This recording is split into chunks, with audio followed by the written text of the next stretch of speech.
Students, आज हम company accounts का एक लॉन्ग क्वेश्चन सॉल्व करेंगे जिसमें हम कंपनी की प्रॉफिट एंड लॉस स्टेटमेंट भी बनाएंगे, statement of changes in equity भी बनाएंगे और स्टेटमेंट ऑफ फाइनेंशियल पोजीशन भी बनाएंगे। मेरे पास यहाँ पे क्वेश्चन नंबर 6 है। ये O level and A level दोनों के सिलेबस में है और दोनों के नोट्स में आपको आसानी से मिल जाएगा। आप ढूंढ लीजिएगा। क्वेश्चन 6 है, शाइनिंग स्टार्स लिमिटेड। ओके बेटा, तो अगर आप इस क्वेश्चन को देखें तो हमें पहले ये ट्रायल बैलेंस दिया हुआ है और आपको पता है कि ट्रायल बैलेंस में सारे अकाउंट्स के बैलेंसेस दिए होते हैं। हमने देखना होता है कि इनमें से कौन से आइटम्स इनकम स्टेटमेंट में आएंगे, कौन से statement of changes in equity में आएंगे और कौन से स्टेटमेंट ऑफ फाइनेंशियल पोजीशन में आएंगे। तो मैंने बेटा अपनी आसानी के लिए जो जो चीज़ें इनकम स्टेटमेंट में आती थी तो मैंने उनको, अगर आप देखें तो उनके आगे मार्क कर दिया है कि जी ये इनकम स्टेटमेंट में आएंगी। ठीक है, इनकम स्टेटमेंट अब पुराना नाम है, अब हम उसे प्रॉफिट और लॉस स्टेटमेंट कहते हैं, लेकिन कोई बात नहीं, आप इसको इनकम स्टेटमेंट से मार्क कर दें। अच्छा बेटा, देखिए क्वेश्चन को पूरा पढ़ लिया करें एक बार तो कि क्या क्या चीज़ें दी हुई हैं। ठीक है, तो इस तरह है। फिर बेटा एडिशनल इन्फॉर्मेशन बहुत इंपॉर्टेंट होती है। ज़्यादा मार्क्स जो हैं वो एडिशनल इन्फॉर्मेशन के होते हैं जिसको एडजस्टमेंट्स भी कहते हैं।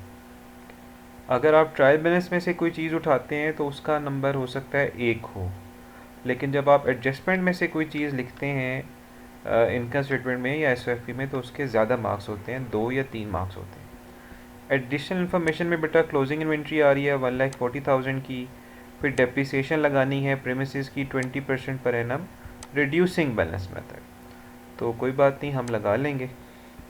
फिर प्रीपेड रेंट एंड इंश्योरेंस है अमाउंटेड टू 5,000। ओके, अब ये प्रीपेड रेंट एंड इंश्योरेंस है 5,000 का है। तो हम अगर आप क्वेश्चन में वापस जाएं तो देखो प्रीपेड रेंट है ना, तो रेंट एंड इंश्योरेंस हमें ऑलरेडी दिया है 45 का, तो अब हमने इसमें से प्रीपेड माइनस करना है। तो बेटा प्रीपेड 5 का है वो माइनस होगा। याद रखें ये रेंट पे प्रीपेड जो है वो माइनस होता है और एक्रूड एक्सपेंस जो है वो ऐड होता है। फिर वेजेस एंड सैलरीज हैं, अनपेड है जी 2 की।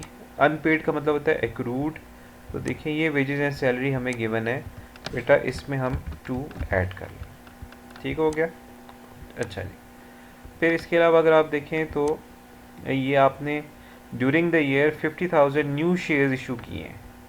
ठीक है, और जो शेयर आपने बेचा है वो 0.90 का बेचा है, 90 सेंट्स का बेचा है। अगर हम शेयर की फेस वैल्यू देखें तो वो 50 सेंट्स है, $1/2 का शेयर है। इट मीन्स कि हर शेयर पे आपको 40 सेंट्स का प्रीमियम मिल रहा है। तो अगर आप देखो तो ये चीज़ इनकम स्टेटमेंट में नहीं आएगी, लेकिन याद रखें जब आप शेयर्स इशू करते हैं तो आपके पास पैसे आते हैं, तो आप इसकी डबल एंट्री क्या करते हैं, bank account debit, share capital credit और शेयर प्रीमियम भी क्रेडिट। ओके, ये भी हम आगे जब एसओएफपी बनाएंगे तो करेंगे। फिर बेटा रिवैल्यूएशन लॉस है, ये स्टेटमेंट अब अगर आप देखो तो रिवैल्यूएशन लॉस ऑन प्रीमिसेस जो है वो $10,000 का है, उसको भी हम रिकॉर्ड करेंगे। देखिए जब रिवैल्यूएशन लॉस हो रहा है तो हमने प्रीमिसेस को याद रखें 10 से कम करना होगा। ठीक है, तो ये हम बाद में जब एसओएफपी बनाएंगे तो वहाँ पे उसको कम करेंगे। अच्छा, फिर कॉर्पोरेशन टैक्स है वो 30,000 का है, ये इनकम स्टेटमेंट में एंड में आ जाएगा। और 7,000 आपने ट्रांसफ़र करने हैं जनरल रिज़र्व को, तो वो statement of changes in equity में आ जाएगा। अगर आप देखें बेटा तो आपने इनकम स्टेटमेंट बनानी है, मैं इसको स्टेटमेंट ऑफ प्रॉफिट और लॉस बोल रहा हूँ, ये नया नाम है इसका। बेटा 3 कॉलम्स मुझे बनाने होंगे, देखो 1 2 3, और 10 चीज़ें एज इट इज़ लिखनी होती हैं, वो मैं पहले से लिख के रख ली है ताकि टाइम हमारा बच जाए। फिर बेटा हमने बनानी होगी statement of changes in equity. अगर आप देखो तो वो उसके समटाइम्स कॉलम पेपर में बने हुए दिए होते हैं, और अगर नहीं बने हुए दिए हुए आपको कॉलम्स तो आपको इस तरह लाइंस लगा के इसको बनाना होगा। फिर इसकी आखिरी रिक्वायरमेंट जो है जिसके लिए मैं ये क्वेश्चन सॉल्व कर रहा हूँ वो ये है बेटा स्टेटमेंट ऑफ फाइनेंशियल पोजीशन। इसमें भी बेटा देखिए 3 कॉलम्स होती हैं इस तरह। ओके, तो मैं इनकम स्टेटमेंट को जल्दी से कंप्लीट कर लेता हूँ। वैसे इनकम स्टेटमेंट का अगर आप फॉर्मेट देखना चाहो तो ये इनकम स्टेटमेंट का फुल फॉर्मेट बेटा मैं यहाँ पे डिस्प्ले कर देता हूँ। हम कंपनी की इनकम स्टेटमेंट बनाएंगे और यहाँ पे हमें रिक्वायरमेंट नहीं दी गई कि आप उसको फंक्शनल हेड्स के हिसाब से बनाएं। मतलब हमने सिंपल इनकम स्टेटमेंट बनानी है, एक्सपेंसेस को ग्रुप नहीं करना जैसे हम 3 ग्रुप बनाते होते हैं, एडमिनिस्ट्रेशन, सेलिंग एंड अदर, वो वाले नहीं करने। तो हमने सिंपल बनानी है, ऑपरेटिव एक्सपेंसेस लेने हैं अलग-अलग से, ठीक है। ओके, तो लेट स्टार्ट जी। मुझे उम्मीद है कि आपको ये फॉर्मेट आता होगा। फिर इसी तरह ये statement of changes in equity का फॉर्मेट भी गिवन है। तो जिस तरह हम जो भी स्टेटमेंट बनाते जाएंगे उसका फॉर्मेट जो है वो फिर साथ साथ देखते रहेंगे, ठीक है। तो सबसे पहले जो है वो हम इनकम स्टेटमेंट को कंप्लीट करते हैं। अच्छा बेटा, मुझे पहले चाहिए सेल्स। अब याद रखें कंपनी में या तो सेल्स का वर्ड दिया होता है या रेवेन्यू का वर्ड दिया होता है, बात एक ही है, ठीक है। चलें, तो अगर हम परचेजेज एंड सेल्स को देखें तो ये सेल्स हमें नज़र आ रही हैं 800,000 की, ठीक है जी। तो ये सेल्स आ गई। अब सेल्स रिटर्न देखो ये दी हुई हैं 10 की, ठीक है। तो हम ये दोनों ले लेते हैं। सेल्स हैं 800 की, तो बेटा हम यहाँ ले लेते हैं 800, और जो सेल्स रिटर्न आपके पास आ रही हैं वो 10 की आ रही, ठीक हो गया। तो जब आप सेल्स में से सेल्स रिटर्न निकाल देंगे तो हमारे पास नेट सेल्स आ जाती हैं, वो बेटा आपने यहाँ पे आगे लिख लेनी है, ठीक है। अच्छा, इसके बाद जब आप आगे जाते हो तो कॉस्ट ऑफ सेल्स हमने निकालनी है। उसके लिए हमें ओपनिंग इन्वेंट्री चाहिए होगी।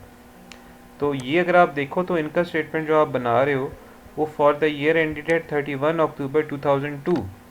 इसका मतलब है कि आपका ईयर स्टार्ट जो है वो 1 नवंबर 2001 है और ईयर एंड जो है वो 31 अक्टूबर 2002 है। तो ओपनिंग इन्वेंट्री बेटा देखो हमें यहाँ गिवन है 120 की गिवन है, तो हम यहाँ से इसको पिक कर लेते हैं, ठीक है। तो कॉस्ट ऑफ सेल्स में पहली चीज़ ओपनिंग इन्वेंट्री होती है, वो आप सेकंड कॉलम में लिखेंगे 120। फिर हमें चाहिए परचेजेस, कैरेज इनवर्ड और परचेजेस रिटर्न। तो अगर आप देखो तो ये 440 की हमें परचेजेस दी हुई हैं, और अगर हम परचेजेस रिटर्न देखें तो वो 14 की दी हुई है। 440 की बेटा परचेजेस हैं 440, और परचेजेस रिटर्न जो हैं वो 14 की दी हुई है। ओके, और हमें चाहिए था कैरेज इनवर्ड्स, तो मैं इसको एक मिनट ज़रा ब्लू कर दूं जी। इसके अलावा बेटा जो कैरेज इनवर्ड है वो ये दिया हुआ है हमें $10 का दिया हुआ है। तो हम नीचे जाते हैं और कैरेज इनवर्ड ऐड कर देते हैं इसमें। ओके बेटा, तो 440 में 40 ऐड करें और 14 माइनस कर दें तो आपके पास 436 आता है, वो आप मिडिल वाले कॉलम में लिख लें। अब फॉर्मेट के मुताबिक हमें चाहिए क्लोजिंग इन्वेंट्री, जो कि इन्वेंट्री एट 31 अक्टूबर 2002 है। ये डेट्स क्वेश्चन में लिखी होती हैं बेटा। ये देखो ये हमारे पास क्लोजिंग इन्वेंट्री आ गई 140 की। ओके, तो ये आपने इधर सेकंड कॉलम में ही लिखना है। ओके, सही है। अब हम कॉस्ट ऑफ सेल्स निकालने के आगे चलेंगे बेटा। अगर आप देखो तो यहाँ पे आपने लंबी लाइन खींचनी होती है। ओके जी, तो अब मैं क्या कर रहा हूँ 120 में 436 ऐड करूँगा और 140 माइनस करूँगा, तो मेरे पास देखिए बेटा आएगा 416, ठीक है। अब मैंने 790 जो है उसमें से 416 लेस कर दूँगा तो मेरे पास ग्रॉस प्रॉफिट आ जाएगा 374 का। गुड। तो अगर आप देखो बेटा तो इनकम स्टेटमेंट की बहुत ज़्यादा चीज़ें जो है वो नहीं दी हुई थी, थोड़ी सी चीज़ें दी हुई थी जिनमें से हमने पिक कर ली हैं काफ़ी हद तक। अच्छा बेटा, अब हमें चाहिए अदर इनकम। तो ये देखो जिनके साथ इनकम स्टेटमेंट लिखा हुआ है, अगर आप देखो तो बहुत कम आइटम्स क्रेडिट साइड पे हैं, तो अदर इनकम आपको इस क्वेश्चन में नहीं दी हुई। तो आप अदर इनकम के आगे इस तरह डैश डाल दें। एक लाइन अगर आप छोड़ना चाहें तो छोड़ दें, ठीक है जी। फिर बेटा हम इसमें से लेस करेंगे ऑपरेटिव एक्सपेंसेस। तो ऑपरेटिव एक्सपेंसेस अब हम लेस करने लगे हैं। ऑपरेटिव एक्सपेंसेस देखने के लिए आपके पास देखो पहले आ रहा है वेजेस एंड सैलरीज, और वेजेस एंड सैलरीज जो हैं वो 63 पहले से गिवन है आपको, और 2 इसमें एक्रूड थे, ठीक है। तो ये ऐड होके 65 बन जाएगा। तो यहाँ पे हम लिखते हैं वेजेस एंड सैलरीज। तो 63 हमें ट्रायल बैलेंस में गिवन था, और इसमें हम ऐड करेंगे 2 2 जो था वो एक्रूड था, ठीक है। तो टोटल बेटा बन जाएगा 65, ठीक हो गया। फिर हम ट्रायल बैलेंस में देखते हैं, उसके बाद हमारे पास आ रहा है rent and insurance. Rent and insurance जो है बेटा 45 पहले से गिवन था और 5 जो है वो प्रीपेड है, मैंने क्वेश्चन में से ही पिक किया है। ओके बेटा हम यहाँ पे आ जाते हैं, लिखते हैं रेंट एंड इंश्योरेंस। तो 45 माइनस 5 जो है आप इसके साथ लिख सकते हैं कि ये प्रीपेड है, ठीक है। तो प्रीपेड हम माइनस करते हैं और एक्रूड जो है वो हम ऐड करते हैं। तो बेटा ये जब हम माइनस करेंगे तो हमारे पास 40 आ जाएगा। डन, आगे चलते हैं। अच्छा बेटा फिर देखो ये डायरेक्टर्स रेम्यूनरेशन दी हुई है। रेम्यूनरेशन सैलरीज एंड बेनिफिट्स को कहते हैं, तो ये हमारा ऑपरेटिव एक्सपेंस ही है। यहाँ पे हम लिख लेंगे डायरेक्टर्स रेम्यूनरेशन जी, ये आई थिंक 17 का हमें दिया हुआ है, ठीक हो गया।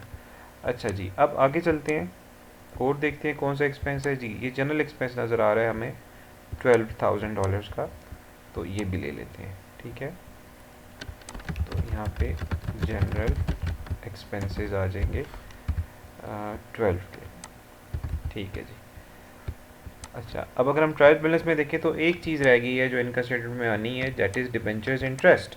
लेकिन यहाँ पे आपने होशियार रहना है, जो डिबेंचर इंटरेस्ट क्वेश्चन में दिया होता है वो पूरे साल का अक्सर नहीं होता, तो हमने उसको बड़ा केयरफुली टैकल करना होता है। आप देखें बेटा डिबेंचर्स आपको कहाँ दिए हुए हैं, आपको डिबेंचर्स यहाँ दिए हुए हैं, $160,000 के डिबेंचर्स हैं, एक साल का इंटरेस्ट है 10%। तो $160,000 को मल्टीप्लाई करें 10 से और 100 पे डिवाइड करें तो 16 का डिबेंचर इंटरेस्ट बनता है।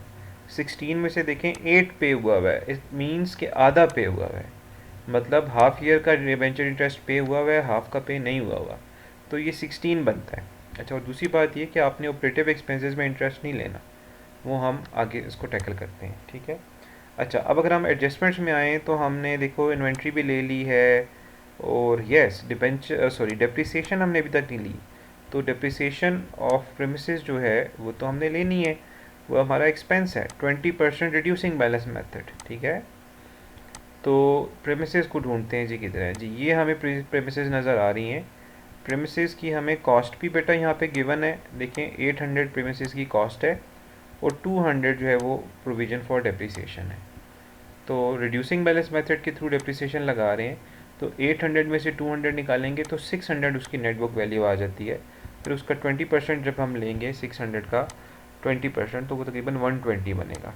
मैं पूरी वर्किंग यहाँ शो कर देता हूँ आपको जी। तो हम ले रहे हैं डेप्रिसिएशन किसकी, प्रेमिसेस की, तो वो कैसे निकलेगी 600 minus 200 multiply by 20 divided by 100, yes. तो अगर हम देखें तो ये बेटा 120 की डेप्रिसिएशन बनती है। डेट्स इट बेटा, सारे एक्सपेंसेस हमने तकरीबन ले लिए हैं, चले इनको ऐड करते हैं और हम इन्हें आउटर वाले कॉलम में ले जाते हैं जी बेटा। तो एक लंबी लाइन हमने यहाँ खींचनी है। अब हमने इन सारे एक्सपेंसेस को ऐड करना है, 65 से लेके 120 तक सब ऐड करेंगे, तो मेरे पास बेटा ये आ रहा है 254।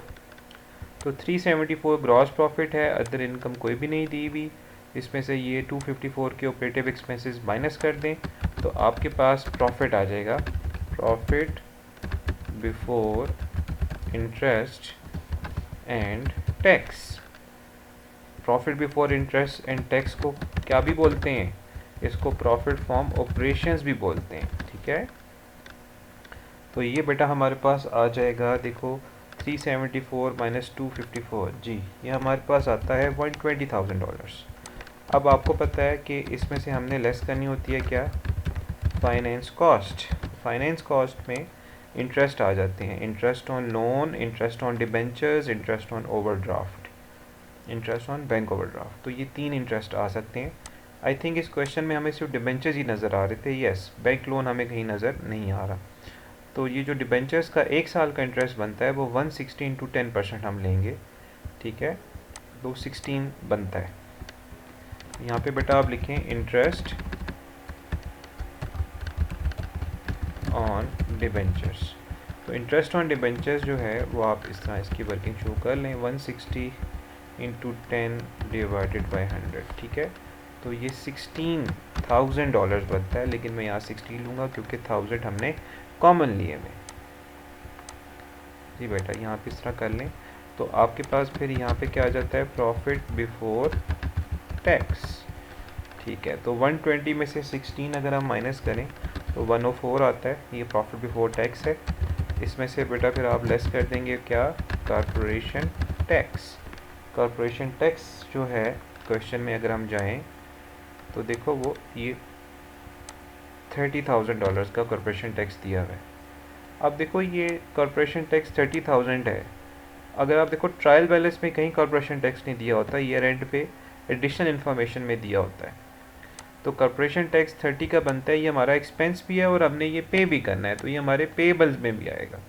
वो जब हम SOFP बनाएंगे तो मैं आपको बताऊंगा। ओके बेटा, फ़िलहाल हम कॉर्पोरेशन टैक्स जो है वो 30 का यहाँ से माइनस करें तो हमारे पास जो फाइनल फिगर आ जाती है प्रॉफिट और लॉस स्टेटमेंट की, that is profit after tax. Done. तो 104 में से आप 30 माइनस कर दें तो आपके पास 74 आ जाएगा। ठीक हो गया जी। अच्छा, अब बेटा याद रखें कि जो आपका प्रॉफिट आफ्टर टैक्स आएगा उसके नीचे आपने डबल लाइन लगानी है, it will be like this. ठीक है, एक मिनट, यस ठीक हो गया जी। चले, ये अगर आप देखें तो हमारी इनकम स्टेटमेंट जो है बेटा वो कंप्लीट हो गई है। ठीक है, आप इसका स्क्रीनशॉट ले सकते हो, ये हमारी इनकम स्टेटमेंट कंप्लीट हो गई है।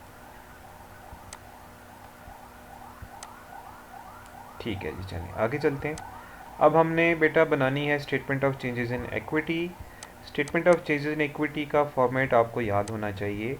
याद रखें इसमें 5 कॉलम्स आते हैं, जिनमें से पहला कॉलम जो है वो ऑर्डिनरी शेयर कैपिटल का होता है और 4 रिजर्व्स होते हैं, जिनमें से शेयर प्रीमियम और रीवैल्यूएशन रिजर्व आपके कैपिटल रिजर्व्स हैं और जनरल रिजर्व्स और रिटेन अर्निंग्स आपके रेवेन्यू रिजर्व्स हैं। अब इनके ओपनिंग बैलेंसेस आपको दिए होते हैं, तो मैंने यहाँ पीछे लिख लिया है बैलेंस एट 1 नवंबर 2001। अब देखते हैं कि हमें इनके क्या क्या बैलेंसेस दिए हुए हैं। क्वेश्चन में अगर हम जाएं बेटा तो देखो ये सारा पोर्शन हमें ये statement of changes in equity का दिया हुआ है। अच्छा, एक बात का बेटा आपने ख्याल करना है कि इस क्वेश्चन में एक छोटा सा एरर है कि ये जो ऑर्डिनरी शेयर्स हैं आपके ये 300 हैं। अच्छा, ये 310 लिखे हुए हैं गलती से, ये 300 है। और ये जो रिटेन प्रॉफिट्स हैं ये 40 नहीं है, ये 50 हैं। ये आप करेक्शन कर लें। मैं दोबारा बता दूं बेटा, ये जो ऑर्डिनरी शेयर्स हैं ये आपके पास 310 के लिखे होंगे, इनको 300 कर दें। और रिटेन प्रॉफिट्स आपके पास 40 के लिखे होंगे, इन्हें आप 50 कर दें। ये क्वेश्चन में गलती है, क्वेश्चन में मिस्टेक हुई है। ओके बेटा, तो अगर आप देखो तो ये सारा पोर्शन हमें statement of changes in equity का दिया हुआ है। हम इनके ओपनिंग बैलेंसेस लिख लेते हैं। तो 300 ऑर्डिनरी शेयर्स हैं, 20 शेयर प्रीमियम है, रीवैल्यूएशन 36 है, जनरल रिजर्व 25 है और फिर रिटेन प्रॉफिट्स जिनको आप रिटेन अर्निंग्स भी कहते हो वो 50 के हैं। तो आप यहाँ आएंगे और आपके जो ओपनिंग बैलेंसेस हैं वो लिख लेंगे। 300 आपके पास शेयर कैपिटल है, 20 आपके पास शेयर प्रीमियम है, 36 आपके पास रीवैल्यूएशन रिजर्व है, 25 आपके पास जनरल रिजर्व है और रिटेन अर्निंग्स 50 हैं, जो कि क्वेश्चन में 40 दी हुई थी वो गलत है, सही में 50 बनती है। अच्छा बेटा, अब statement of changes in equity का फॉर्मेट आपके जहन में होना चाहिए। मैं यहाँ पे आपको इस पर डिस्प्ले कर देता हूँ। यस, ये हमारे पास statement of changes in equity का फॉर्मेट है। हमने देखो बेटा क्या किया, पहले ओपनिंग बैलेंस लिखा। अब हमने सीक्वेंस के मुताबिक चलना है। अब हमने देखने न्यू शेयर्स जो हमने इशू किए हैं उनसे आपको शेयर कैपिटल कितना आया और शेयर प्रीमियम कितना आया। फिर राइट इशू, बोनस इशू हुए इस क्वेश्चन में नहीं दिए हुए, तो आप इनको इग्नोर करें। ओके, तो देखते हैं कि नए शेयर्स से हमें कितने पैसे आए। तो क्वेश्चन में हमें आप देखें तो दिया हुआ था यहाँ पे आपने 50,000 न्यू शेयर्स जो हैं वो बेटा इशू किए थे और $0.90 पे इशू किए थे, जबकि शेयर की जो फेस वैल्यू है वो $0.50 है। तो हम आ जाएंगे नीचे चेंजेस इन इक्विटी में, यहाँ पे लिख लेंगे जी न्यू शेयर्स इशूड। तो न्यू शेयर्स जो आपने इशू किए हैं 50,000 इशू किए हैं, तो 50,000 मल्टीप्लाई बाय फेस वैल्यू जो कि 0.5 है। तो वो आप बेटा करें तो वो 25 आता है। याद रखें जो ऑर्डिनरी शेयर कैपिटल है इसमें हमेशा फेस वैल्यू से आपने एंट्री करनी होती है, number of shares multiply by face value. तो 50,000 शेयर्स आप नए इशू कर रहे हो, फेस वैल्यू 0.5 है, 50,000 इंटू 0.5 तो वो आपके पास ये 25 आ जाएगा। अच्छा, अब अगर आप देखो तो शेयर आपने बेचा $0.90 का है, तो 0.50 फेस वैल्यू का शेयर आपने 0.90 का बेच दिया, तो 0.40 आपको प्रीमियम आया पर शेयर। तो 0.40 मल्टीप्लाई बाय 50,000 तो बेटा वो 20,000 बनेगा। ठीक है, तो 50,000 शेयर्स बेचने से 25,000 शेयर कैपिटल में आ जाएगा और 20,000 शेयर प्रीमियम में चला जाएगा। ओके बेटा, अब अगर हम दोबारा अपने जो है वो फॉर्मेट को देखें चेंजेस इन इक्विटी को, तो अब हमने रीवैल्यूएशन गेन लेना होगा, फिर प्रॉफिट आफ्टर टैक्स है, फिर ट्रांसफ़र टू जनरल रिज़र्व है, और फिर ordinary dividend paid final last में आ जाएगा। चलें जी, अब मैं फॉर्मेट तो मुझे आता है इसलिए मैं लिख रहा हूँ, आप भी मुझे फॉलो करें और आस्ता आस्ता फॉर्मेट को भी याद करें। चलिए बेटा, अब यहाँ पे हम देखते हैं कि इस साल हमें रीवैल्यूएशन में गेन हुआ है या लॉस हुआ है। तो क्वेश्चन में अगर हम जाएं वापस तो देखते हैं, तो यहाँ पे रीवैल्यूएशन लॉस नज़र आ रहा है हमें $10,000। ओके, तो आप यहाँ आ जाएं और यहाँ पे आप लिखें रीवैल्यूएशन लॉस। अब लॉस हुआ है तो रिज़र्व ने कम होना है, तो रीवैल्यूएशन रिज़र्व आपको दिया हुआ है 36 का पहले से, तो आप उसमें से 10 माइनस कर देंगे। ठीक है, अगर गेन हुआ होता तो मैं 10 ऐड कर देता। अच्छा बेटा, फिर मुझे चाहिए प्रॉफिट आफ्टर टैक्स, इसको प्रॉफिट फॉर द ईयर भी आप लिख सकते हो। तो प्रॉफिट आफ्टर टैक्स देखो, ये इनकम स्टेटमेंट आपने बनाई थी, तो यहाँ से आपको $74 का आ रहा था, तो प्रॉफिट आफ्टर टैक्स 74 है, ये रिटेन्ड अर्निंग्स में जाके आप ऐड कर दें। बस आपने देखना है कि कौन सी चीज़ किस कॉलम के अंडर आपने लेनी है। आई होप सो आपको समझ आ रही है। चलिए बेटा, अच्छा इसके बाद प्रॉफिट आफ्टर टैक्स के बाद आपने ट्रांसफ़र लेना होता है, ट्रांसफ़र टू जनरल रिज़र्व। तो ट्रांसफ़र टू जनरल रिज़र्व जो है क्वेश्चन में आई थिंक 7 का दिया हुआ था हमें, ये देखें लास्ट में, यस 7,000 हमने ट्रांसफ़र करने हैं जनरल रिज़र्व में। जनरल रिज़र्व में कहाँ से ट्रांसफ़र करने होते हैं, याद रखें रिटेन्ड अर्निंग से ट्रांसफ़र करने होते हैं। ठीक है, तो आपने क्या करना है, 7 यहाँ से माइनस करने हैं और 7 यहाँ पे ऐड कर देने हैं। इसको ट्रांसफ़र कहते हैं कि रिटेन्ड अर्निंग्स में से कुछ पैसे निकाल के आप जनरल रिज़र्व में पुट कर दें, तो रिटेन अर्निंग्स में से माइनस हो जाएगा, जनरल रिज़र्व में ऐड हो जाएगा। ओके बेटा, लास्ट में अब हमने ऑर्डिनरी डिविडेंड लेने, ऑर्डिनरी डिविडेंड। अब आई थिंक यहाँ पे जो है वो हमें इंटरिम डिविडेंड दिया हुआ था, तो वो हम ले लेते हैं। ठीक है जी। तो इंटरिम का वर्ड नहीं लिखा जा रहा, बस बहरहाल आप लिख सकते हैं इंटरिम। तो अगर आप क्वेश्चन में जाएं वापस, तो ये देखो आपको इंटरिम ऑर्डिनरी डिविडेंड पेड दिया हुआ है, मैं इसको रेड कर देता हूँ जी। ये 15 का अगर आप देखें तो आपको दिया हुआ है। ठीक है, अब देखें मैंने आपको एक बात क्लास में बताई थी कि जब भी हम डिविडेंड पे करते हैं किसी साल में, तो करंट ईयर का हम इंटरिम डिविडेंड पे करते हैं और प्रीवियस ईयर का फाइनल डिविडेंड पे करते हैं। और करंट ईयर का जो फाइनल डिविडेंड होता है वो नॉर्मली प्रपोज्ड होता है ईयर एंड पे, तो वो प्रपोज फाइनल डिविडेंड आपने नहीं लेना होता। तो मोस्ट प्रॉब्ली आप जो डिविडेंड पे कर रहे होगे वो करंट ईयर का इंटरिम डिविडेंड होगा और लास्ट ईयर का फाइनल डिविडेंड होगा, दो डिविडेंड्स आप पे करोगे। जो करंट ईयर का फाइनल डिविडेंड है वो प्रपोज होता है, तो वो हमने इग्नोर करना होता है। ओके जी, और ऑर्डिनरी डिविडेंड हमने पे किया है 15 का, डेट सेट। चलें अब हम बैलेंस निकाल लेते हैं। बैलेंस एट 31 अक्टूबर और 2002। ठीक है, मैं इसको थोड़ा शॉर्ट करके लिख देता हूँ 2002। अक्सर बच्चे गलती यहाँ करते हैं, यहाँ पे टोटल का वर्ड लिख लेते हैं, टोटल का वर्ड नहीं यूज़ करना होता है यहाँ पे। ये बैलेंस आप समझ लें, ये बैलेंस ब्रॉट डाउन है मतलब ओपनिंग बैलेंस है, और ये बैलेंस कैरी डाउन होगा मतलब क्लोजिंग बैलेंस। तो बैलेंस के साथ अगर आप डेट लिख लेंगे तो वो बहुत ही अच्छा इंप्रेशन जाएगा। चलें जी, अब हमने बेटा इनकी करनी है टोटलिंग। मतलब इनको क्लोजिंग बैलेंस हमने निकालना है, तो मुझे यहाँ पे लाइंस लगाने की ज़रूरत पड़ेगी। तो यहाँ पे ये लाइंस आ जाएंगी, और बेटा जो नीचे वाली लाइंस है वो अगर आप डबल कर दें तो ज़्यादा अच्छा रहेगा जी। ये जो नीचे वाली रो है बेटा, आप इसको डबल कर सकते हैं। चलें जी, अब मैंने क्या करना है बेटा, 300 में 25 ऐड करेंगे तो आ जाएगा 325, और फिर यहाँ पे देखें 20 और 20 ऐड हो जाएगा तो ये आ जाएगा 40। 36 में से 10 लेस हो जाएगा तो बेटा आ जाएगा 26। फिर 25 में 7 ऐड हो जाएगा, दोनों सेम पॉजिटिव वैल्यूज़ है, ऐड होती हैं, 32 आ जाएगा। फिर यहाँ देखिए रिटेन अर्निंग्स में 50 में पहले 74 ऐड होगा, फिर 7 और 15 माइनस हो जाएंगे तो आपके पास बेटा ये आ जाएगा 102। ओके बेटा, तो ये आपकी statement of changes in equity बन गई है। बिलीव में ये आपको 8 से 10 नंबर आपको इसके मिल जाएंगे। ओके बेटा, स्क्रीनशॉट ले ले, आगे चलते हैं। डन बेटा, तो क्वेश्चन एक है, स्टेटमेंट्स 3 बनानी है, 2 हमने बना ली हैं, प्रॉफिट और लॉस स्टेटमेंट बना ली है, और यहाँ पे अगर आप देखो तो चेंजेस इन इक्विटी भी हमने बना ली है। अच्छा, फिर एंड में बेटा अब हमने इसकी स्टेटमेंट ऑफ फाइनेंशियल पोजीशन भी बनानी है। ये बहुत केयरफुली होके बेटा आपने सुनना है और देखना है, क्योंकि स्टेटमेंट ऑफ फाइनेंशियल पोजीशन की वीडियोस कम है, ये पहली वीडियो है जिसमें आप स्टेटमेंट ऑफ फाइनेंशियल पोजीशन बना रहे हो। अच्छा बेटा, अब आपको स्टेटमेंट ऑफ फाइनेंशियल पोजीशन का फॉर्मेट थोड़ा सा पता होना चाहिए। तो अगर हम इसके फॉर्मेट में चले जाएं वापस, तो ये देखें बेटा, इसका कुछ इस तरह का फॉर्मेट होता है।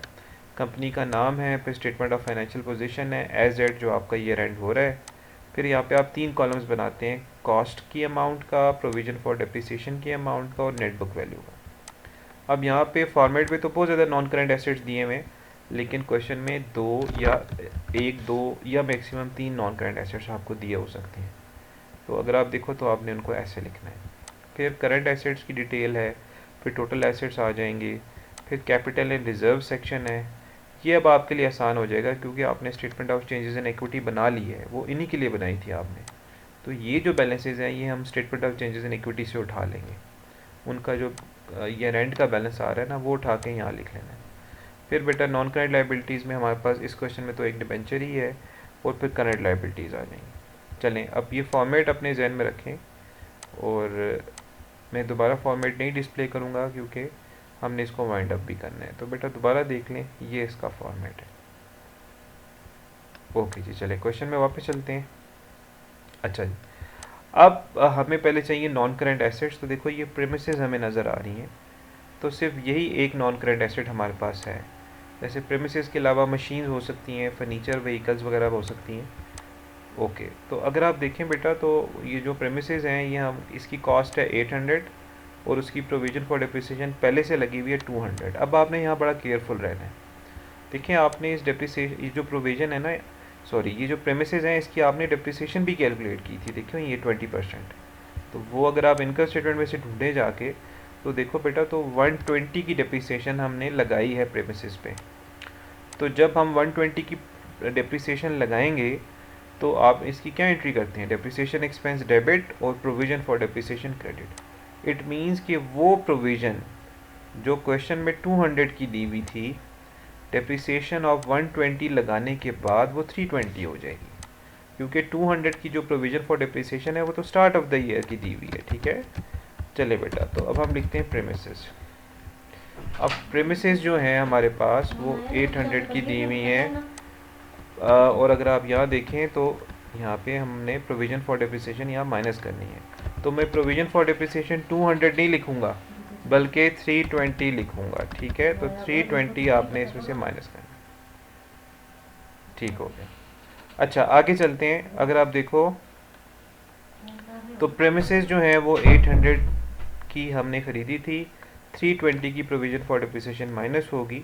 अच्छा, लेकिन यहाँ पे आपने एक रुक जाना है, बड़ा केयरफुल रहना है। देखो प्रेमिसेस के साथ एक मसला ये था कि ईयर एंड पे जाके हमने उन्हें रीवैल्यू किया था, और 10,000 का हमें लॉस भी आ रहा था प्रेमिसेस के ऊपर।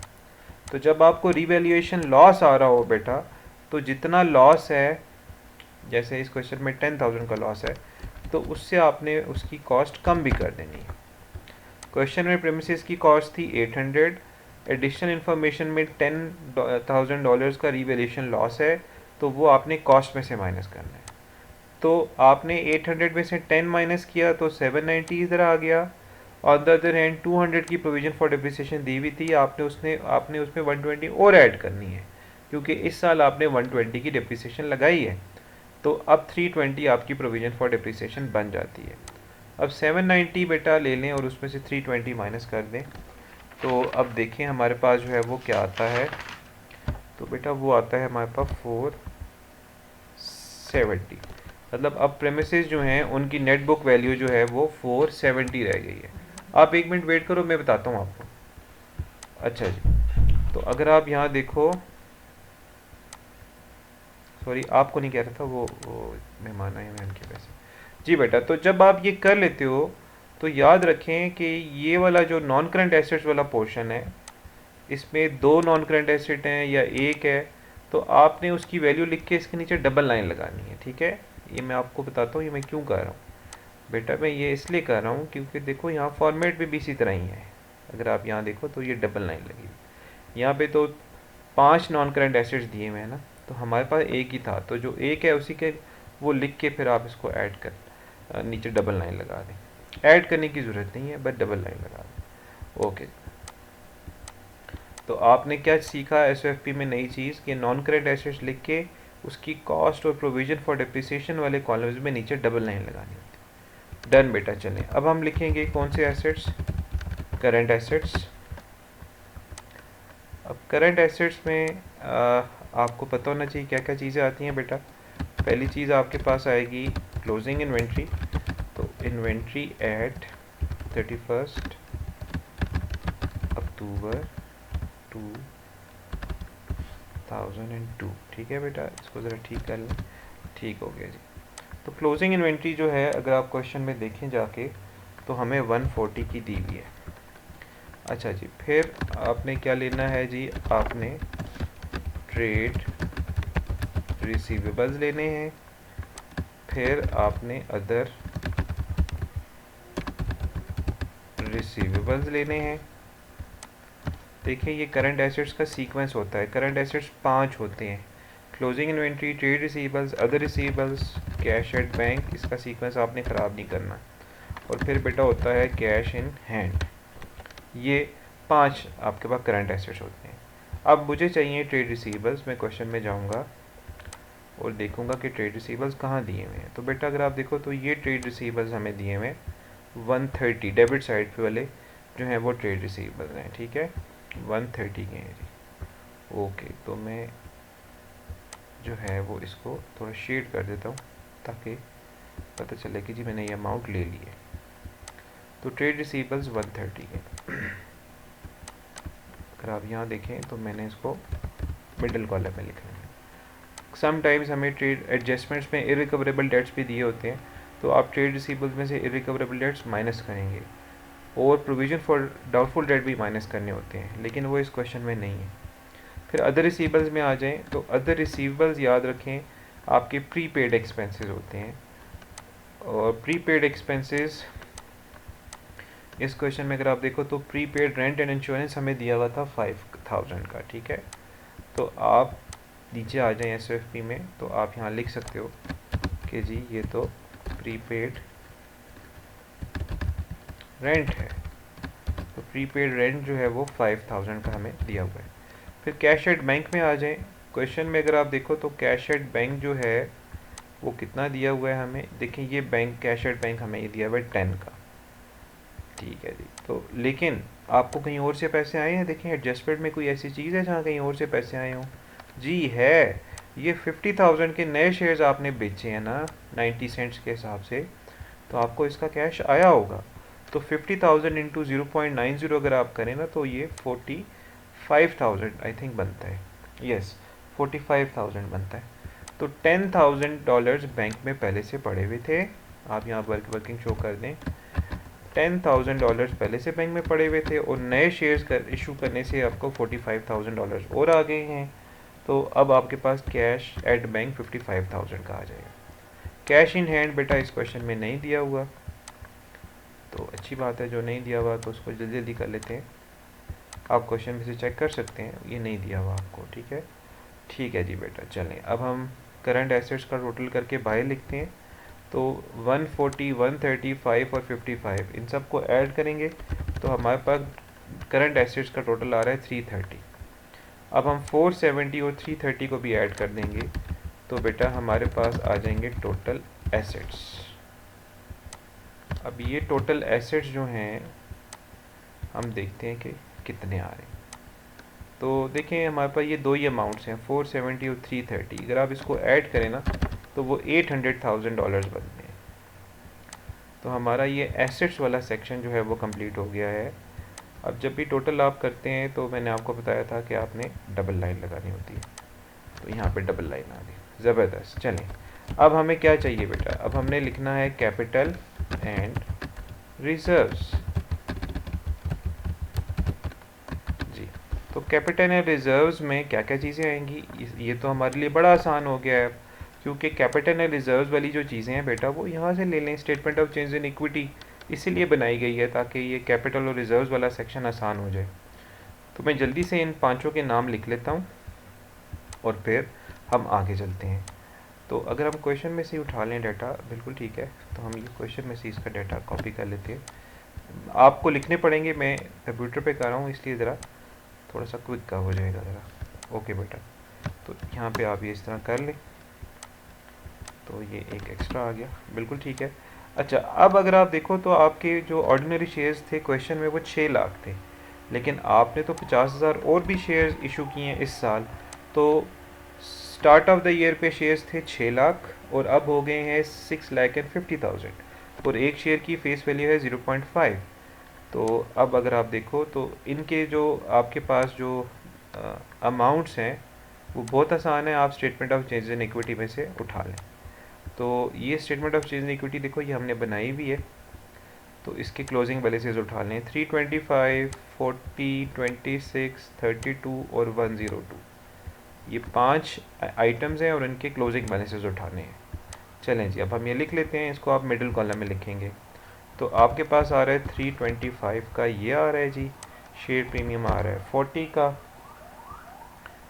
और रिवैल्यूएशन रिजर्व आ रहा है 26 का, जनरल रिज़र्व जो है वो आ रहा है 32 का, और 102 का जो है वो आपके पास ये आ रहा है, ठीक है। तो अगर आप देखो तो आपके पास ये 525 जो है वो ये टोटल आपके पास कैपिटल एंड रिजर्व्स आ जाएगा। देखो आप कैपिटल एंड रिजर्व्स के नाम की जगह खाली इक्विटी का वर्ड भी लिख सकते हो, EQUITY,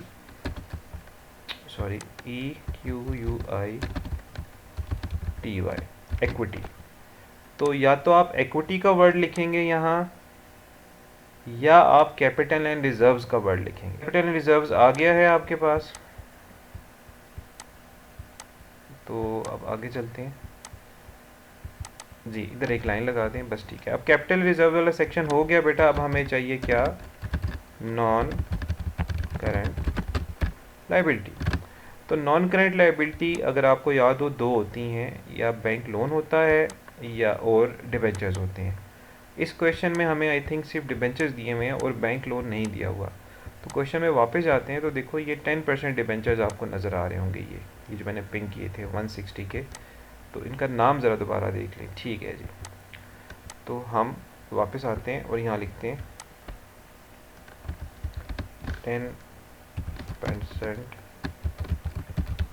डिवेंचर्स, और आगे इनका पूरा डेट लिख लें 2008 और 9। ये इनका नाम है, जो भी नाम डेट लिखी होगी वो पूरा आपने लिखना है। तो बेटा $160,000 के डिवेंचर्स हैं। अगर हमें बैंक लोन भी दिया होता तो मैं उसे सेकंड कॉलम में दोनों को लिखता और ऐड करके बाहर लिख देता। चलें बेटा, अब हम आगे चलते हैं। अब हमें क्या चाहिए, करंट लायबिलिटीज़ चाहिए। तो करंट लायबिलिटीज़ आपको याद होगा 3 होती हैं। कौन कौन सी 3 होती हैं करंट लायबिलिटीज़ जी, गेस सॉरी, करंट लायबिलिटीज़ अगर आप देखें तो हमारे पास जो है वो आ रही हैं ट्रेड पेबल्स, और फिर है अदर पेबल्स और फिर बेटा आ रहा है बैंक ओवर ड्राफ्ट। ये 3 करंट लाइबिलिटीज़ होती हैं। ट्रेड पेबल्स को जल्दी से क्वेश्चन में देखते हैं कि कितने के दिए हुए हमें। ये देखो, ये रिसीवेबल और पेबल ये 75 के रहते थे, ये हम ले लेंगे। ये हमारे पास ट्रेड पेबल्स हैं $75,000 के। तो थाउजेंड तो कॉमन है, तो हम यहाँ पे 75 लिखेंगे।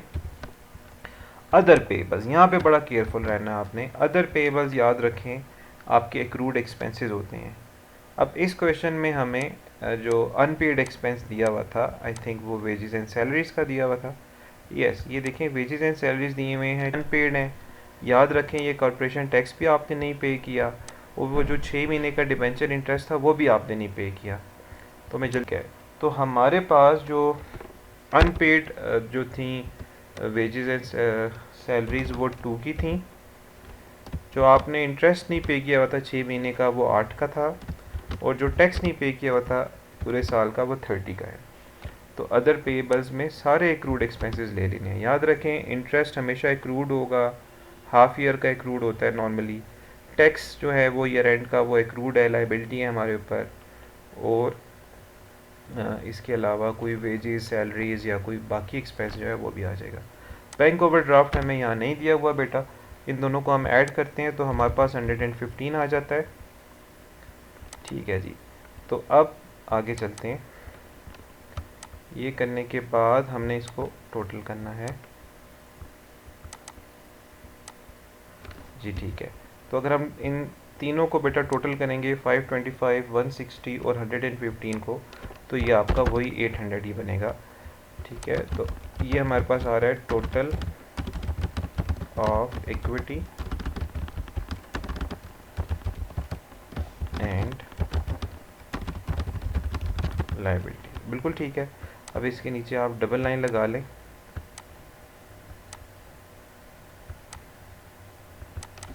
डन। ठीक है जी, इसको ब्लैक कर देते हैं। सही है, चलें जी। अब आप बेटा इसका स्क्रीनशॉट ले सकते हो। ये हमारी स्टेटमेंट ऑफ फाइनेंशियल पोजीशन बन गई है। ठीक है।